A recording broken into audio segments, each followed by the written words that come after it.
From Wish TV and the All Indiana Podcast Network, this is the News 8 Daily 8 Podcast with Wish TV's Kylie Conway. A Wish TV News 8 update. Hi, I'm Kylie Conway, and this is your News 8 Daily 8 for Monday, November 13th.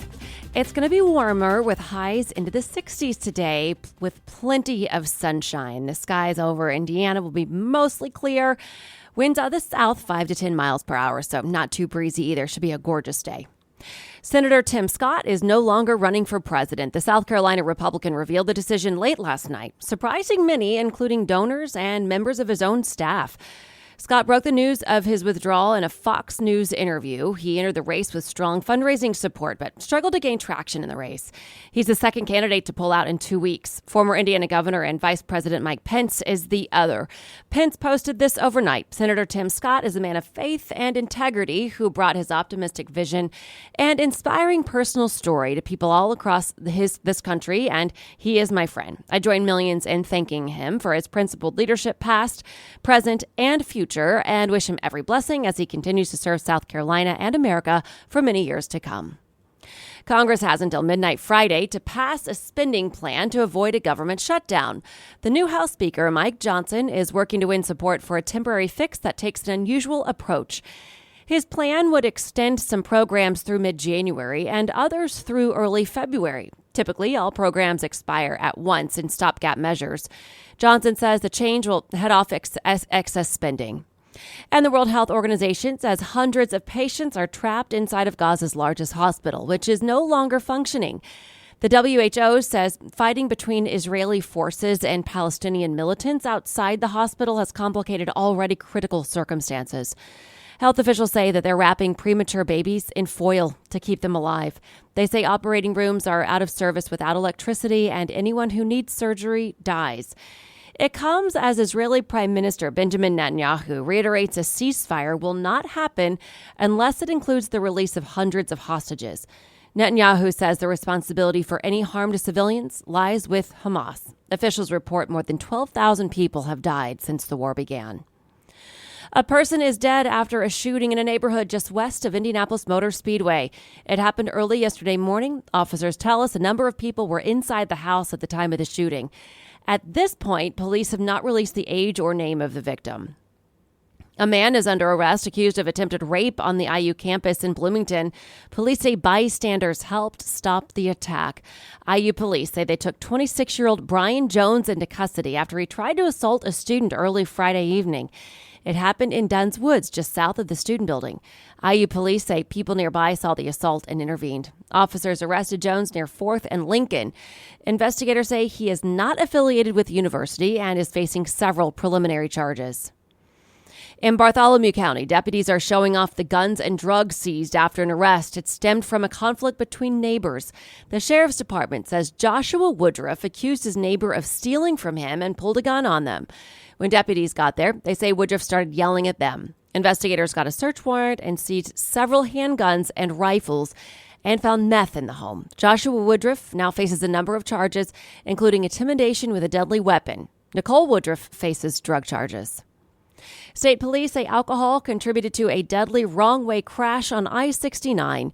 It happened early yesterday morning near the Daleville exit. Police say Walter Saucedo Mendoza drove north in the southbound lanes, first hitting a Chevy Malibu head-on, then a semi. Evan and Victoria Cox were in the Malibu. Both died at the scene. Police say a third vehicle hit Saucedo Mendoza's engine, which landed in the middle of the interstate. A helicopter flew Saucedo Mendoza to the hospital. Police have not said how serious his injuries are or if he's in custody.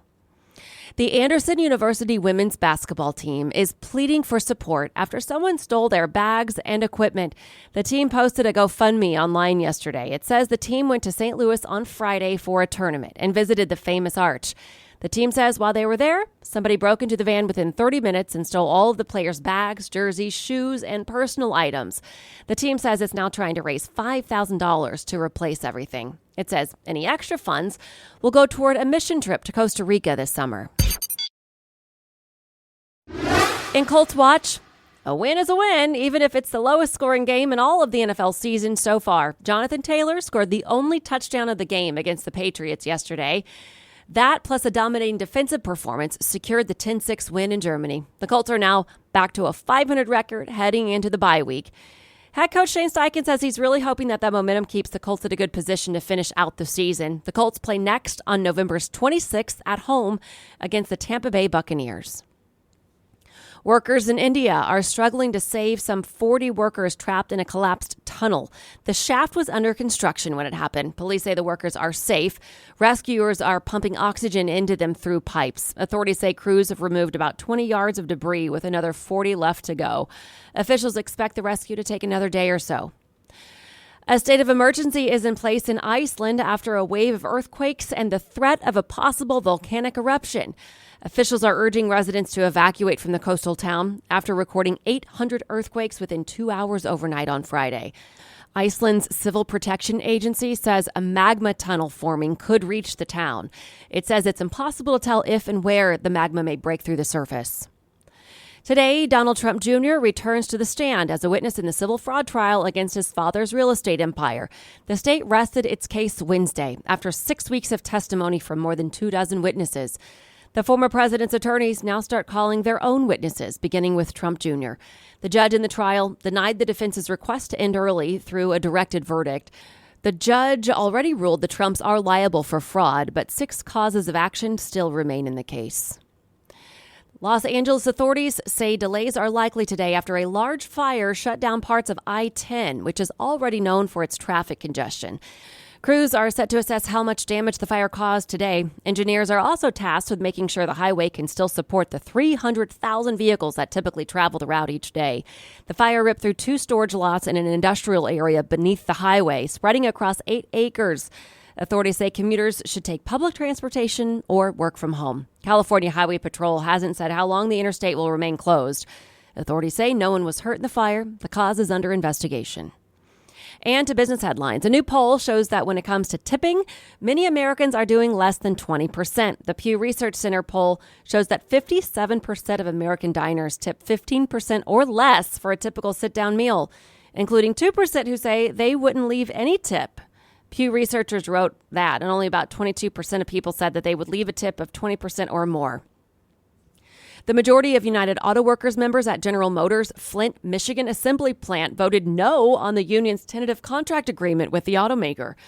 And Ford's production workers in Louisville, Kentucky also voted against new labor deals. The rejection of the deal by some plants signals it's not a guarantee that a majority of the 46,000 workers covered by the agreement will approve the deal that would grant employees a 25% raise over the life of the 4.5-year contract. The Department of Justice said Apple illegally discriminated against U.S. citizens and other U.S. residents in its hiring and recruitment practices for certain types of positions that went to foreign workers. Apple is required to pay $6.75 million in civil penalties and create an $18.25 million fund to provide back pay to those harmed by its hiring practices. Apple did not admit guilt in the settlement. A new investment vehicle would allow governments, farmers, and other owners of natural assets to form a public corporation that holds the rights to the ecosystem services on a piece of land. But the natural asset company has critics. Opponents say both the government and elite investors could profit off of the protection of natural resources. The Chipotle founder is opening robot-powered, meat-free restaurants. Each store will be manned by 3 people who will team up with robots to make meat-free burgers, faux chicken sandwiches, salads, and acai bowls. This has been your News 8 Daily 8 for Wish TV. I'm Kylie Conway, online at wishtv.com. And like us on Facebook when you search Wish TV. This is the News 8 Daily 8 podcast with Wish TV's Kylie Conway. A Wish TV News 8 update on demand for even more on demand and on the go. Connect with Wish TV on Facebook at wishtv.com and on the free Wish TV mobile app. Thank you for listening. And be sure to like, subscribe, and follow this podcast for updates every weekday morning on the All Indiana Podcast Network and wherever you get your podcast.